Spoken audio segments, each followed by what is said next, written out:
Greetings, noble audience. I am Pulekeshi II, the great ruler of the Chalukya dynasty, who ruled over almost half of Bharata during the early 7th century. Allow me to take you on a journey through my life story. Let us delve into the pages of history and explore the glories of my reign.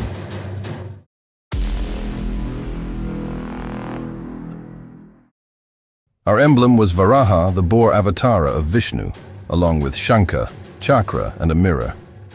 Born into the Chalukya dynasty, I was destined for greatness. My father, King Kirtivarma, ruled before me, but his death left the kingdom in turmoil. My uncle, Mangalesha, ascended to the throne, and I bided my time. But as I grew older, it became clear that the Chalukya throne was my destiny.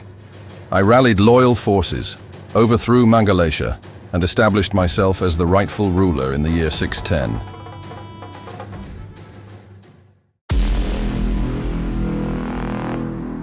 With the throne secured, I embarked on a mission to expand my kingdom and solidify the Chalukyan legacy. To the north, the powerful Mauryas had to be brought under control. I defeated the great king Harshavardhana in a fierce battle that took place on the banks of Narmada River, which was primarily fought using elephants.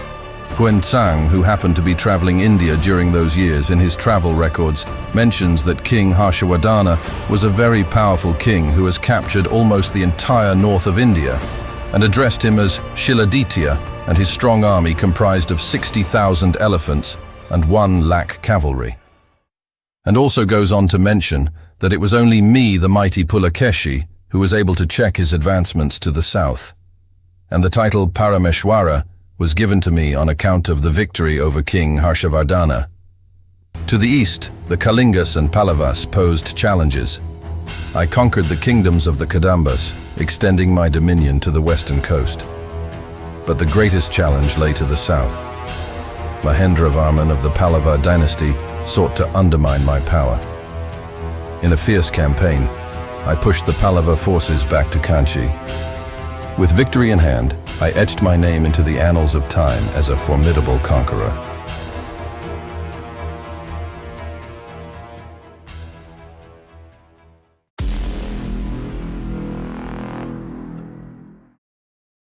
My kingdom spanned from the Narmada River in the north to the Kaveri in the south, and from the Arabian Sea to the Bay of Bengal. Ambassadors from Persia and China visited my court at Badami, and the famous Chinese pilgrim Hiuen-Tsiang described me as a ruler of noble character. Art, culture, and religion flourished under my reign. We built grand temples and rock-cut caves at Aihole and Patadakal. My people revered me as a benevolent and just king. I was the first to introduce gold coins in the Deccan with our beloved Varaha Deva's mark on them.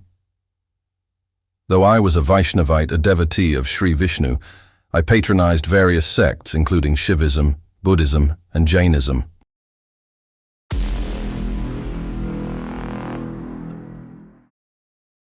The Persian historian Al-Tabari of 838 CE records the presence of my ambassador in the Persian court.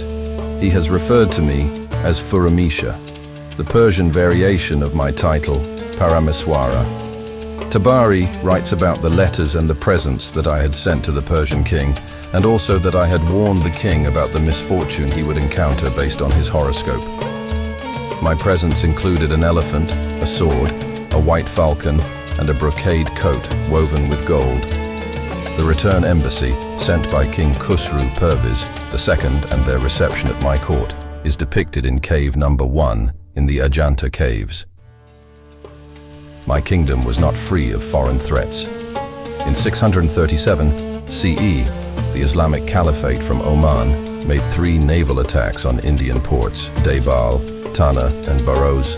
Uthmanath Thaqifi led the attack on Tana near the present-day Mumbai. This posed a serious challenge to the stability of the region and my authority. I organized my formidable naval forces, deploying them to the western coastal region. The battle was fought along the western coast, where my fleet decisively repelled the Arabs and chased back Uthmanath Thaqifi to Oman, safeguarding our trade routes and securing peace for the western shores of the Deccan. This victory of mine was not just a testament to my military brilliance, but also a historic moment in Bharata's maritime defense. This has been recorded by the 9th century historian Al-Baladuri of Baghdad in his book Kitab Futuh Al-buldan.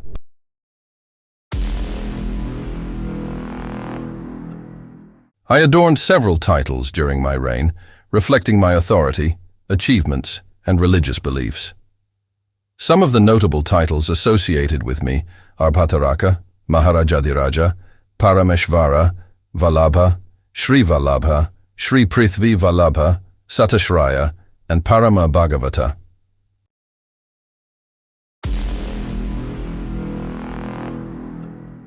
Despite my many successes, fate had other plans. The Pallava ruler, Narasimhavarman I, sought revenge for his earlier defeat.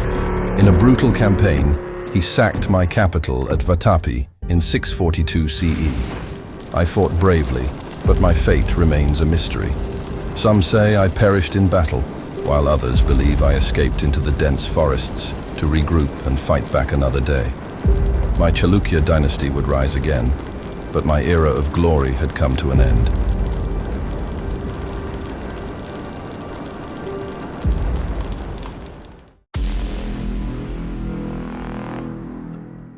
My reign was a shining chapter in the history of the Chalukyas. I ushered in an era of prosperity, artistic achievement, and diplomatic prowess. My descendants carried forth my legacy, and even today historians and travelers marvel at the achievements of me. As I bid you farewell, remember the Lion of the Deccan, for my story lives on in the stones of the temples and the hearts of the people. Thanks for watching.